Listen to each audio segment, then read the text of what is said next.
बिस्मिल्लाहिर्रहमानिर्रहीम। नाज़रीन अस्सलाम वालेकुम। प्रोग्राम कार्रवाई में मां आवाज़ जो मेज़बान जावेद उस्मान बेजरानी जी। नाज़रीन खे आगाही ॾींदा हलूं त करमपुर पुलिस तरफ़ां अॼु अहम कार्रवाई साम्हूं आई आहे। करमपुर पुलिस मुबैना पुलिस मुक़ाबले बाद मुख़्तलिफ़ केसनि में घुर्बल जवाबदार रहमतुल्लाह मंगलाणी खे गिरफ़्तार करण जी दावा कई आहे।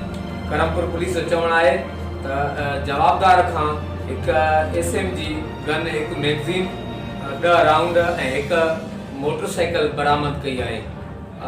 करमपुर पुलिस जो वधीक चवणु हो त जवाबदार रहमतुल्लाह बंगलाणी पहिरियां ई करमपुर थाणे ते ॿिनि केसनि में घुर्बल हो, जॾहिं त अॼोके वाक़े खां पोइ करमपुर पुलिस पारां जवाबदार ख़िलाफ़ हिकु 13 जो केस बि दाख़िल कयो वियो आहे ऐं लूटी अटका जो केस बि दाख़िल कयो आहे।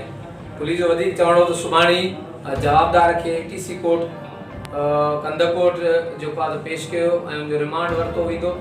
जी नाज़रीन, अवां सां इहा शइ आगाही कंदा हलूं त हीउ जेको मुबैना मुक़ाबले वारी पुलिस जी दावा आहे, इन दावा जे हवाले सां असीं ॻाल्हाईंदा हलूं त इलाइक़े जे अमन अमान ते जेको आहे त केतिरा बहितर असर पवंदा या नाकारी असर पवंदा।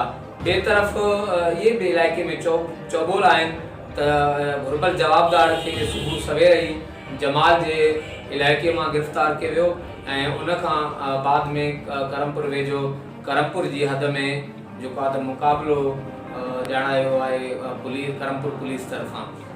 वधीक जेके इन हवाले सां असांखे अपडेट मिलिया आहिनि, हिन वक़्तु जवाबदार जेको आहे उहो करमपुर थाणे ते मौजूदु आहे। मुक़ाबले खां पोइ सभ खां पहिरियां जवाबदार रहमतुल्लाह बंगलाणी खे इलाज लाइ जेको आहे करमपुर सरकारी अस्पताल आंदो वियो।